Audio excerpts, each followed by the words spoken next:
assistem e participam. Eu digo e participam porque eu quero renovar o pedido para que mandem suas mensagens acrescentando ou discordando ou formulando perguntas para o canal. Mandem essas mensagens para o canal e deem o gostei ou não gostei e compartilhem, porque compartilhar, participar e manifestar gostei ou não gostei faz com que a plataforma divulgue mais o canal. Bem, hoje nós estamos retornando ao estudo de livro bíblico. Nos últimos domingos estávamos fazendo um estudo da apologética contemporânea, tendo como referência um livro do William Drake, que tem esse nome, Apologética Contemporânea. Mas agora estamos voltando a um estudo dos livros de livro bíblico, e no caso estamos voltando escolhemos os livros de Reis, os 2 livros de Reis, para iniciarmos uma série de estudos sobre livros bíblicos. E esses livros tratam de um período, tanto eles, e principalmente os que o antecedem, os livros do profeta Samuel, tratam de um período de transição na história de Israel. Que transição foi essa? Israel transitava de uma organização tribal para a organização política de um Estado. Qual era a organização tribal? Era o governo dos juízes. Não havia um governo central, haviam juízes. E qual era a amplitude do exercício do poder por esses juízes? Eram as tribos e até unidades menores do que as tribos, eram os clãs, formados pelas famílias, cujos chefes eram chamados de príncipes.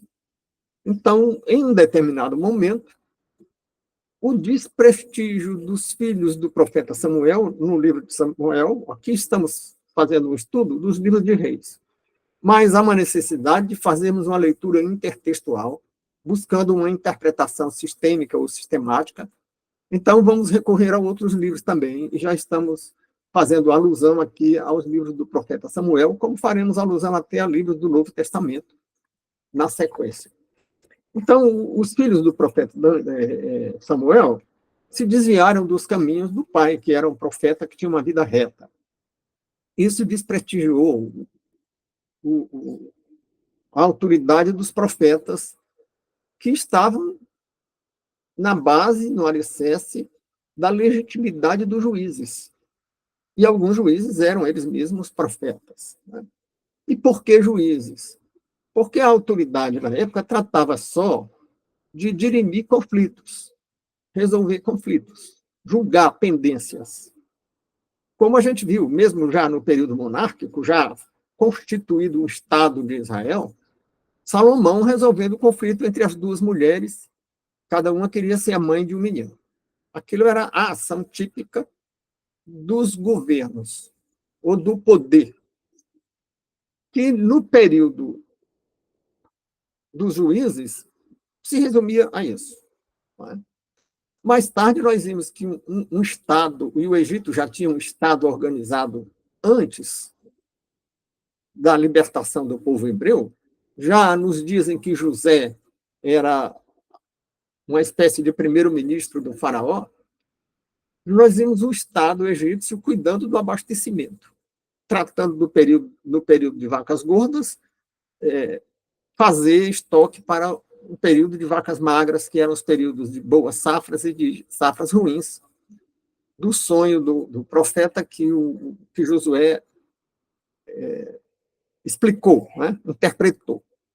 José, desculpem, eu quis dizer José e disse Josué. E a Josefina está me lembrando de lá que eu tinha trocado os nomes. Então, o Estado vai além da solução de conflitos, né? Sobretudo na direção da guerra também. Seja durante a guerra, seja prevenindo a defesa antes da guerra estourar, fazendo muralhas e tomando outras medidas, né? Providenciando a construção de carros, que eram carros de combate, e treinamento de guerreiros, né? de combatentes. Então, essa transição se dá no livro de Samuel, quando o povo pede um rei. Que demanda era essa? Eles queriam transitar de uma organização tribal para um Estado. O que é um Estado? Os livros de teoria política dizem que o Estado tem 3 elementos fundamentais. Tem um território, esse território é controlado por uma organização política, e essa organização política tem que ser soberana, ou seja, não tem ninguém acima dela, nem dentro desse território, nem fora. Né? Então, essa tríade de fatores que compõem um Estado se fazem presente mais nitidamente nessa transição dos juízes para o período monárquico. Mas a diferença não foi tão grande sob um certo aspecto, porque tanto os juízes como os reis eram ungidos pelos profetas. Então, os juízes, na organização tribal e clânica porque formada por clãs, era uma teocracia. E quando quando os hebreus saíram da organização tribal para a organização estatal, os reis também continuam sendo ungidos pelos profetas. Então, Israel continua sendo uma teocracia, ou seja, teodeuscracia, um poder de Deus, um governo de Deus, né? Ou legitimado por Deus. Isso demonstra um aspecto da condição humana. Né? As pessoas precisavam ser ungidas. E por que precisavam ser ungidas? Porque sem a direção de Deus o homem erra. Esse foi o grande erro de comer do fruto da ciência do bem e do mal lá no Gênesis. Esse foi o pecado original. Foi chamar a si o autogoverno, ao invés de ser governado pelo Criador. Então, os profetas ungiam os governantes. Mas, assim como o homem comeu do fruto da ciência do bem e do mal lá no Gênesis, continua comendo até hoje. Então, os juízes e os reis também comeram do fruto da ciência do bem e do mal.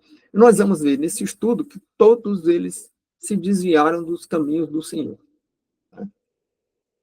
E lembrando que qual foi o motivo dessa demanda por um rei? Eles diziam para o profeta Samuel, nós queremos um rei. É que a falta de um poder central, de um Estado reunindo todas as 12 tribos de Israel, cada tribo ou cada clã tinha o seu juiz. Mas não tinha quem resolvesse os conflitos fora dos clãs, ou entre os clãs, ou entre as tribos. E nós vimos, num determinado momento, que um homem que viajava com a sua concubina pousa numa cidade e os habitantes daquela cidade vão bater a porta do homem que hospedava, o anfitrião desse viajante, e exigem a mulher do viajante. E o viajante e o anfitrião têm que entregar a mulher, e essa mulher sofre abuso e fica muito debilitada, e quando ele dá continuidade à viagem, ela morre no caminho. Então ele corta os pedaços e manda para cada tribo, e isso gera uma guerra de todas as tribos contra essa tribo onde se praticou esse crime. Então, isso é a falta de um governo central. Isso era um governo de juízes que não tinha quem mediasse os conflitos entre as tribos. Então, eles pedem um poder central. Né? E vamos ver o que é que resulta daí. Então, no texto que eu enviei para aqueles de quem eu tenho e-mail e também para aqueles de quem eu tenho o WhatsApp, que talvez não tenha tido tempo de ler, porque eu tenho cometido a falta de preparar esses textos na última hora, e já mandei ontem à noite pelo WhatsApp e hoje de manhã cedo ontem à noite pelo e-mail e hoje pela manhã muito cedo pelo WhatsApp. Quem tiver em mão poderá acompanhar a leitura no texto. Então, os livros de lei relatam os acontecimentos históricos de Israel. Por isso é que eles estão encartados num conjunto de livros bíblicos chamados de livros históricos, que vem logo depois de um outro conjunto de 5 livros chamados livros da lei. Os livros da lei têm a normatividade bíblica como central. Os livros históricos vão narrar a história do povo hebreu, embora nessa narrativa contenha alguma informação doutrinária. E nós vimos que o livro de Reis trata de um período aí do ano 970 a.C.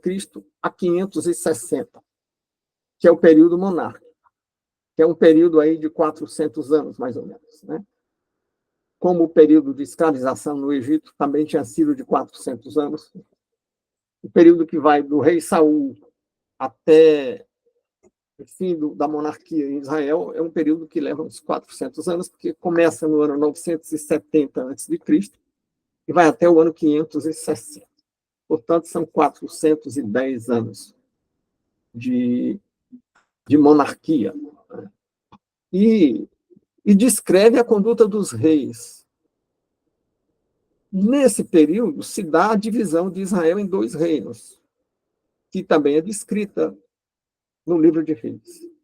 O reino do sul, que é o reino de Judá, porque era quase que só a tribo de Judá ficou no reino do sul, com mais a metade da tribo de Manassés, e as outras 10 tribos ficaram no reino do norte, que é chamado reino de Israel, porque era a maioria das tribos, mas também é chamado reino de Efraim.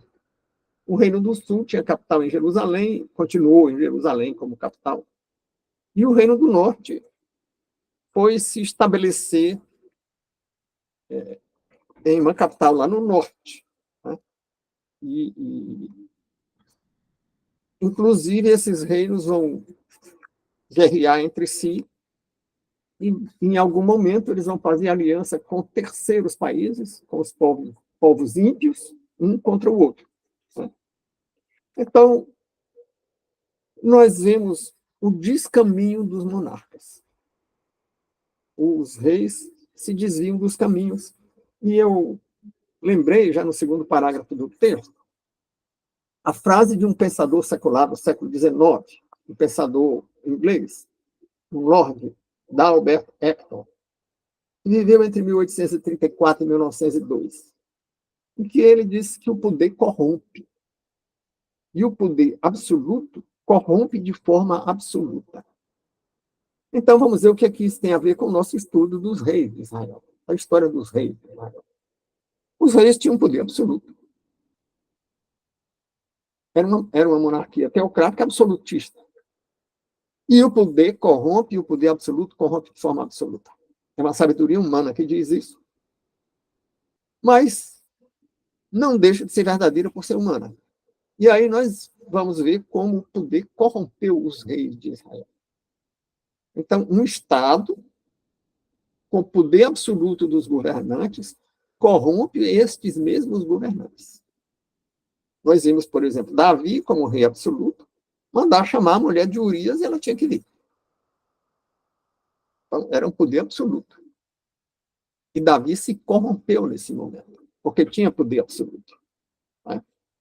Então, há uma advertência no livro de Reis ao perigo dos poderes absolutos, o perigo representado pelos poderes absolutos. Né? Então, vimos que os poderes descentralizados nas tribos e nos clãs não tinham condição de resolver os conflitos entre as tribos, né? Que os profetas desempenhavam um papel moderador. Nós vimos que, quando Davi abusou do poder, o profeta foi lá dar um puxão de orelha nele, né? Em relação a Betsaída, mulher de Urias. Né? Então, voltando aqui à leitura intertextual, vamos nos debruçar sobre uma passagem do primeiro livro de Samuel. Lá no capítulo 8, nos versículos 3 ao versículo 5, nós lemos, aqui eu passo a ler. A solicitação dos hebreus era por um rei que os julgasse. Mas o pedido dos representantes do povo pareceu mal aos ouvidos de Samuel. que orou ao Senhor, conforme lemos em Samuel 8:7.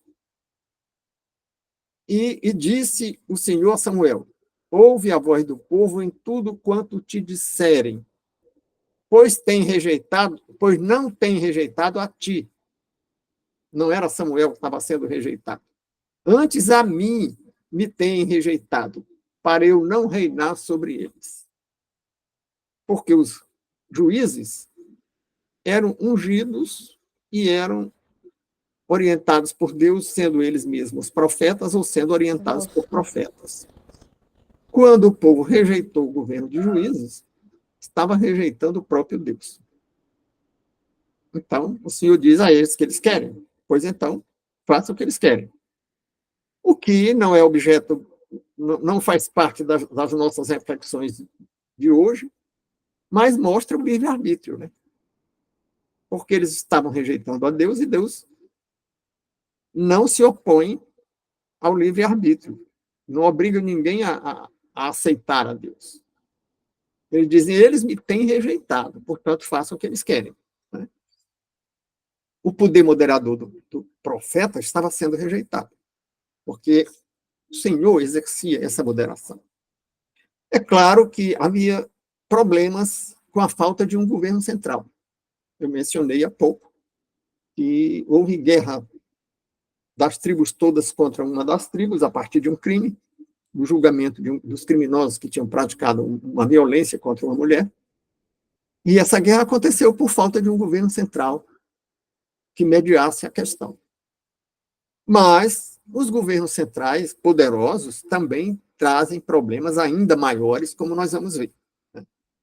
E já ainda no capítulo 8 do livro de Samuel, entre os versículos 11 e 15, nós lemos: e disse, este será o costume do rei que houver de reinar sobre vós. Isso aqui é uma grande advertência sobre o poder do Estado. O que é que pode acontecer? Quais são os abusos que um Estado pode praticar, um poder central pode praticar? Então, vamos nas palavras do próprio Deus, ditas ao profeta. E disse, este será o costume do rei que houver de reinar sobre vós. Ele tomará vossos filhos e tomará vossas filhas. Aqui eu coloquei entre parênteses 3 pontinhos, porque eu suprimi uma pequena parte do versículo que não interessava para essa reflexão. Né? E tomará vossas filhas, e tomará o melhor das vossas terras, e das vossas vinhas, e dos vossos olivais, e os dará aos seus criados. E as vossas sementes e as vossas vinhas dizimará. Dizimar aqui não é dar dízimo. Dizimar aqui pode ser destruir, ou pode ser, na forma de tributo, tomar um dízimo. Né? Para dar aos seus eunucos e aos seus criados. Então, nós vemos aqui um Estado protegendo a sua burocracia, ou o seu poder político. Né? Os reis, tendo poder absoluto, iriam de fato fazer o que era mal aos olhos do Senhor, segundo palavras incansavelmente repetidas ao longo dos livros de reis. Os 2 livros de reis repetem incansavelmente. São mais de 20 reis durante a monarquia em Israel, e com 2 ou 3 exceções, o relato histórico diz, fulano começou a reinar em tal época, tinha tantos anos de idade, e fez o que era mal aos olhos do Senhor. Isso se repete mais de 20 vezes. E fez o que era mal aos olhos do Senhor. Por quê? Diz o Lord Acton, porque o poder corrompe. E o poder absoluto corrompe de forma absoluta. Né? Então, o livro de Reis também descreve a divisão de Israel. Se divide em 2 reinos. Né? O livro de Reis começa narrando a velhice de Davi. Davi já estava numa idade que o historiador bíblico chama de velhice. Aí ele estava chegando aos 70 anos, ele morre aos 70 anos, e foi considerado velho. E então passaram a tratar da sucessão monárquica. Eu me surpreendo dele ser considerado velho com 70 anos, porque haviam pessoas muito mais longevas numa época não muito distante. né?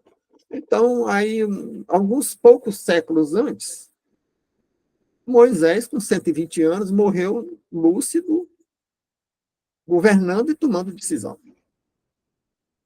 E Josué, com 80 anos, era homem de guerra. Homem de guerra significava ir para o combate, e um combate de homem a homem, de espada ou de lança, né? Um embate pessoal, com 80 anos. Aí Davi, com 70 anos, estava velho. E cuidam da sucessão. Aí vamos ver como é que rola o problema da sucessão. E disse o Senhor a Samuel: ouve a voz do povo em tudo, já vimos, agora vamos à divisão de Israel. O livro dos Reis começa narrando a velhice de Davi, que abdicou, abdicar quer dizer renunciar, né? E entronizou seu filho Salomão, cujo reinado foi marcado Cadê janela aberta? por paz e prosperidade. Né? Faz tempo, naquela hora já está. Está vendo um ruído aí, né? Então, o período Davi conquistou todos os territórios da promessa, da terra prometida. E o fez pela espada. Oi? E Salomão, não. Salomão não foi um guerreiro como o pai dele, Davi. Salomão foi um diplomata. Negociou, fez acordos diplomáticos. E fez acordo, muitas vezes, casando com as filhas dos reis ao redor. Inclusive, casou com a filha do faraó. E esses casamentos políticos, e nem só políticos, parece-me que com a filha do faraó foi um casamento romântico. Porque o livro de Cântico dos Cânticos, ou Cantares de Salomão, que é um poema erótico, que é pouco estudado nas escolas bíblicas e nos sermões, porque as pessoas têm dificuldade de interpretar um poema erótico na Bíblia. Né? Mas parece falar de um casamento romântico com a filha do faraó. E essas princesas vieram para Israel e trouxeram os seus profetas, ou adivinhos, ou mágicos, e os seus ídolos. E aí Salomão errou. Se Davi já tinha errado, porque o que nós vamos ver aqui é que todo homem erra. O erro é inerente à condição humana. Davi já tinha cometido uns poucos grandes erros, mas tinha se arrependido sinceramente, e eu lembro aqui de um erro que eu já mencionei aqui, com Betsaída, e matando o marido de Betsaída para ficar com a mulher, depois de tentar enganar o marido, para ele pensar que o filho de Davi fosse filho dele. E Davi comete outro erro depois fazendo um recenseamento que não era para ter sido feito. E foi castigado porque fez um recenseamento que Deus não tinha mandado. Mas aí vem Salomão e comete esse erro. Primeiro, casando com mulheres ímpias, inclusive de povos que o Senhor tinha rejeitado, que tinha mandado Israel destruir. E Deus não mandou Israel destruir aqueles povos só para dar a terra daqueles povos para Israel. Mandou destruir aqueles povos porque eles eram inimigos de Deus. Antes mesmo de o Senhor dar a terra para Israel. Então, nós vimos que todos erram. E quando se cria um Estado com um poder central absoluto, o erro cresce. Porque enquanto Davi cometia um errinho e dois errinhos, Salomão cometeu um erro de graves consequências, que foi trazer as princesas ímpias para dentro de Israel, os outros reis erram muito mais constantemente. E Salomão vai errar já no fim da vida, na velhice, influenciado pelas esposas idólatras. Mas os outros reis erram desde o começo. Né? Então, Salomão o livro de Reis, no capítulo 11, dos versículos 1 a 4, diz que Salomão teve o coração pervertido na velhice, teve o coração pervertido pelas esposas que ele tinha,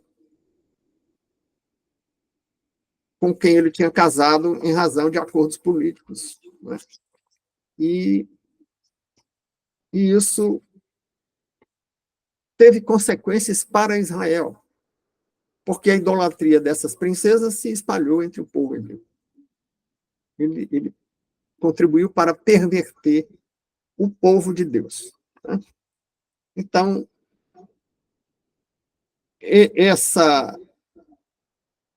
depois de Salomão, nós temos nos versículos 11 e 13 desse mesmo capítulo 11 do livro de Reis, que até o mais sábio dos reis errou, porque Salomão era o mais sábio dos homens e errou. Bom, visto isso, passemos às considerações sobre as demais sucessões, né? O que causou uma ruptura no reino? Os erros de Salomão tiveram consequências na geração seguinte, como os erros de Davi tiveram consequências. Um dos erros de Davi também foi desobedecer a Deus no que diz respeito ao recenseamento. E ele sofreu consequências por isso, e o casamento com a Betsaída. O casamento da Betsaída levou a subverter a sucessão, porque Salomão, que ele escolheu como sucessor, não era o primogênito. O resultado é que os filhos cometem ou criam graves problemas para ele, e cometem graves erros. Então, um dos filhos de Salomão estupra a irmã. E Salomão não faz justiça, porque a justiça seria matá-lo, né? Nos padrões, o costume da época seria pena de morte para estuprar o filho do rei. Mas fica impune. E aí um irmão, porque esse era meio-irmão da filha de Tamar, que foi estuprada por Amon. Ambos eram filhos de Davi, mas de mulheres diferentes. Só que Tamar era irmã de pai e mãe de Absalão. E Absalão vai matar Amon, o meio-irmão que tinha estuprado Tamar. E também não é executado por esse crime. Passa um tempo no exílio, mas volta e é admitido e conspira contra o pai. E vai tentar um golpe de Estado contra Davi. E morre nessa tentativa. Então, o que é que nós estamos vendo aí? Que os erros têm consequência. Nós denominamos esse estudo, o texto que serve de base para esse estudo, com um título que diz Erros e Lições. Nós vemos erros de Davi com consequências. E uma das lições é que erros têm consequências. Então quer dizer que errou, vai condenado, perde a salvação? Não. Vamos ver que não é assim. As consequências não significam perda de salvação. Consequências significam desdobramentos dos nossos atos. Davi perdeu o controle de uma conduta reta na própria família e teve todas essas consequências. E isso está escrito lá na carta de Paulo às igrejas da região da Galácia, que é conhecida como Epístola aos Gálatas. E que diz, no capítulo 7, no capítulo 6, no versículo 7, capítulo 6, porque Gálatas só tem 6 capítulos, não poderia ser o 7, foi um equívoco meu aqui. Então, o capítulo 6 de Gálatas, no versículo 7, nós lemos. Na tradução que eu estou usando aqui, diz: não erreis. Deus não se deixa escarnecer, porque tudo que o homem semear, isso também ceifará. Tem versões mais modernas que dizem: não erreis porque com Deus não se brinca. Quer dizer, Deus não deixa escarnecer. Tem versão que diz: com Deus não se brinca. E escarnecer seria, porque eu tenho a salvação, agora eu posso praticar iniquidades. Não. Você tem a salvação e não perde. Mas, se praticar iniquidade, vai sofrer consequências. Como Davi sofreu, e vamos ver que todos os outros sofreram. Então, temos já uma lição. Todos erram. Lição número 2. Erro tem consequência. Lição número 3. Consequência de erro não quer dizer perda de salvação. Porque Davi continuou sendo um filho predileto de Deus. Ou uma criatura predileta de Deus. Tanto que quando Salomão erra, o profeta vai dizer, o teu reino não vai ser dividido enquanto tu viveres, por consideração do Senhor, teu pai Davi. E Davi já tinha morrido. Então, Davi desfrutava de um grande amor de Deus por ele. Né? Apesar de ter errado. Como é que a pessoa erra e Deus protege? Cuidado. Porque no mundo secular, no direito, nas leis dos estados, se pratica um direito retributivo. Ou seja, bateu, levou. Então, como é que é o direito secular? O direito do mundo, o direito dos governos, legitimado pelos governos. Descreve uma conduta e depois descreve uma pena para quem transgredir aquela conduta. Uma conduta, por exemplo, artigo que trata do homicídio, matar alguém. Descrever uma conduta, matar alguém. Logo em seguida, pena de 6 a 12 anos. Claro que pode crescer até 30 anos, porque pode ter agravante, pode ter qualificadora e outras coisas. Né? Mas você tem um preceito descrevendo uma conduta e um preceito descrevendo a consequência legal, a pena. Há uma briga entre juristas, qual dos dois preceitos é o primário e qual é o secundário. Né? Mas o fato é que tem as duas coisas, porque é um direito retributivo. 6 a 12 anos é uma retribuição para quem matar alguém. Mas a justiça divina não é só retributiva.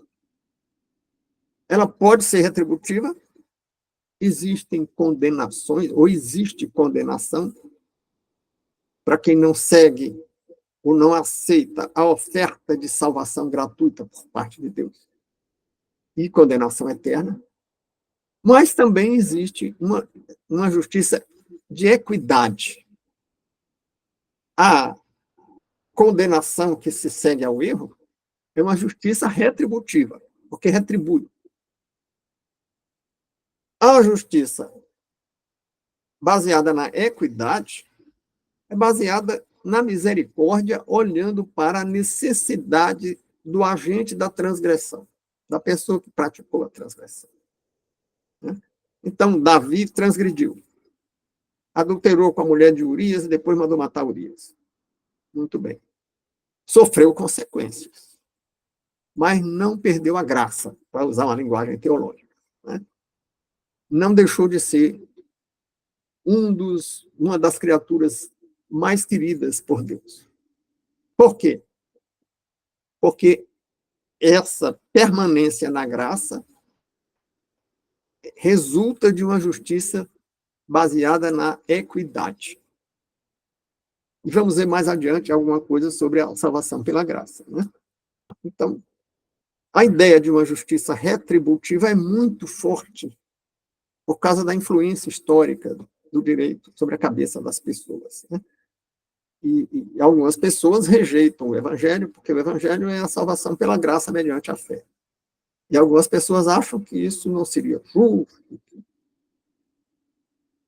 A vida, a obra da pessoa, ou as obras da pessoa durante a vida têm que ser pesadas numa balança. Né? E são pesadas numa balança. Mas tem uma oferta diferente. Em vez de você ir pelo caminho do direito retributivo, de você sofrer consequências pelos seus atos, tem também uma ideia muito forte no campo do direito retributivo, da justiça retributiva, que é a ideia do direito premial. Você vai fazer boas obras e, como prêmio, vai se salvar.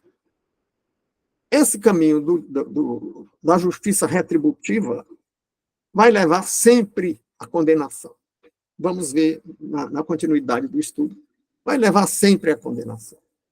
Porque o grande erro, o erro fundamental, do qual derivam todos os outros, o chamado pecado original, é o homem chamar a si o juízo moral, que numa linguagem figurada a Bíblia chama de comer do fruto da ciência do bem e do mal.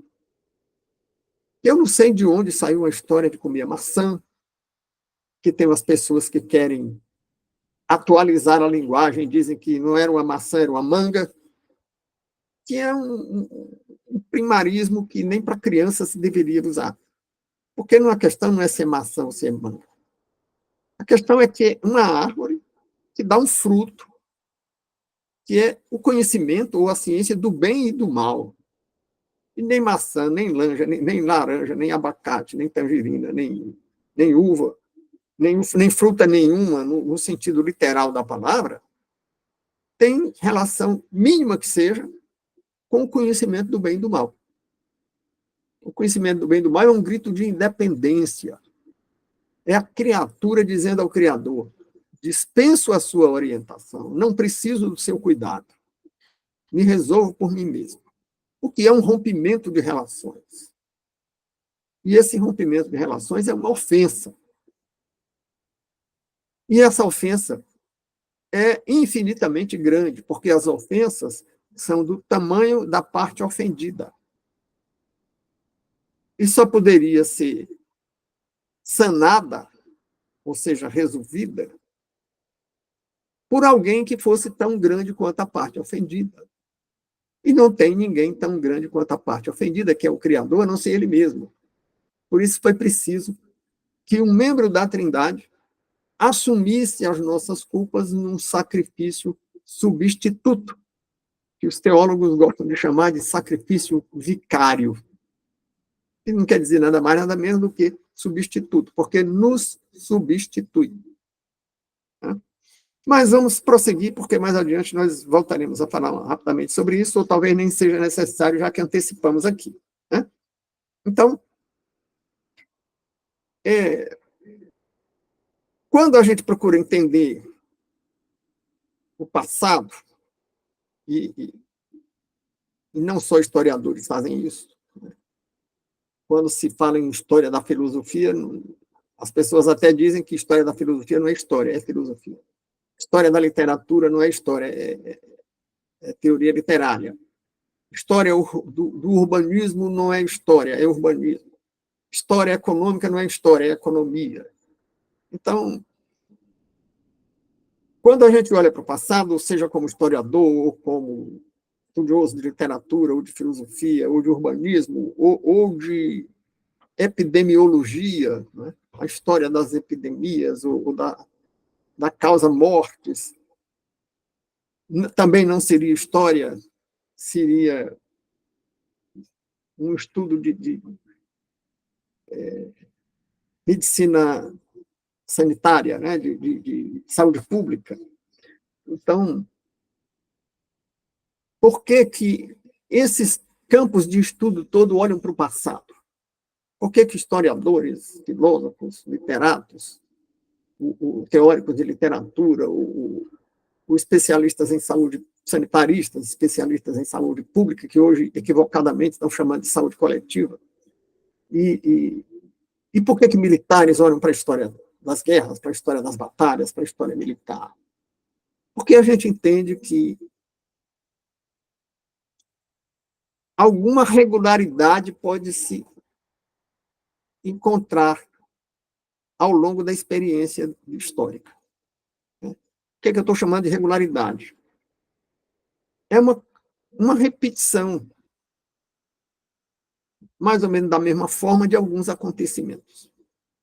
E a gente, conhecendo essa tendência para se repetir de um determinado modo, a gente pode entender o presente, porque o presente pode ser uma reedição do passado. Aliás, a estatística só existe com base num princípio ou numa hipótese que diz que o que é constante no passado é provável no futuro. Por isso é que se faz planejamento. Quando os bancos centrais adotam uma política de juros ou uma política de câmbio, eles estão olhando para o passado e esperam que o aumento ou a diminuição dos juros tenha o efeito que teve no passado. Os economistas falam muito em lei, porque há uma certa regularidade nos fenômenos econômicos. Embora eu goste de lembrar que não existe lei no fenômeno humano, quando entra o fenômeno humano, porque existe a ação voluntária do sujeito.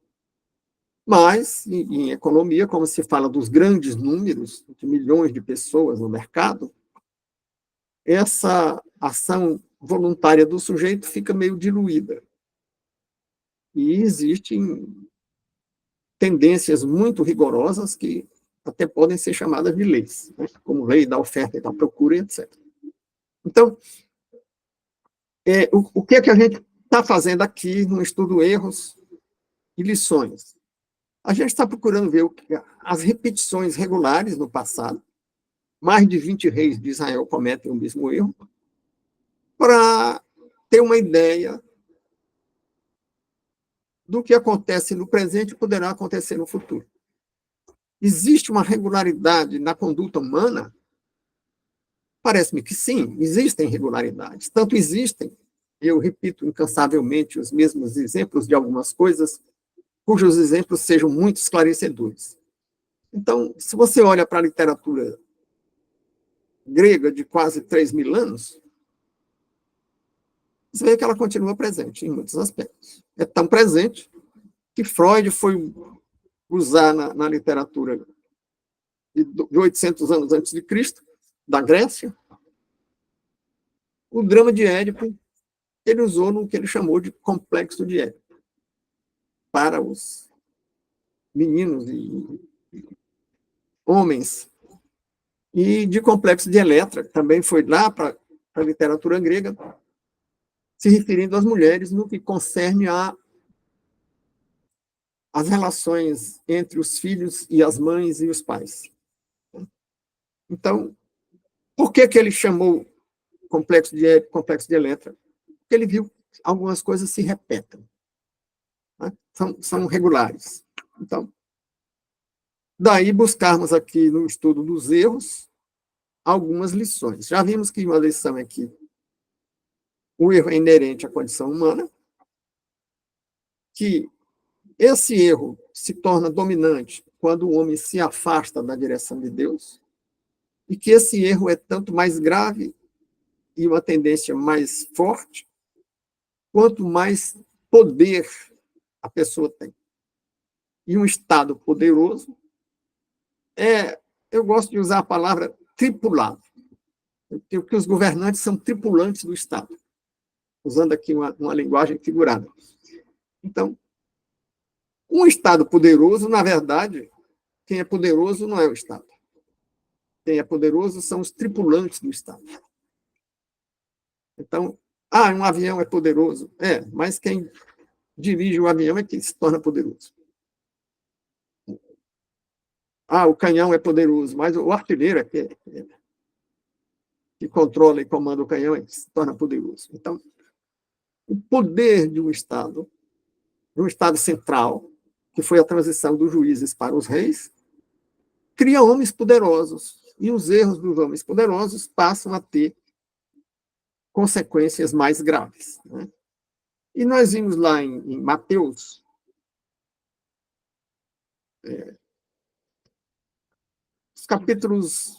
no capítulo 22 de Mateus, os artigos 37 e 40, nós vemos. E Jesus disse: amarás o teu próximo, a teu Deus de todo o teu coração. Amarás o teu Deus de todo o coração. Estou repetindo porque atropelei um pouco a leitura aqui. Amarás ao teu Deus de todo o teu coração, de toda a tua alma, de todo o teu pensamento. Este é o primeiro grande mandamento. E o segundo, semelhante a este, é: amarás ao teu próximo como a ti mesmo. Destes dois mandamentos dependem toda a lei e os profetas. Bom, estamos com quase uma hora já, e eu preciso ouvi-los, porque esse tema tem conexão com algumas teorias seculares, e fica uma página e 2 páginas que vão render muita reflexão, ficam para o próximo domingo, e vamos encerrar a gravação para ouvi-los sem gravação, para que as pessoas fiquem mais à vontade para falar. Mas não significa que não possam ou não devam mandar por escrito ou em áudio para o canal mensagens. Lembrando que dizer gostei ou não gostei e compartilhar com pessoas as nossas lives ajuda a divulgar o canal. Muito obrigado pela presença de cada um e pela participação que eu espero ter com mensagens para o canal e com as manifestações não gravadas a seguir. Muito obrigado.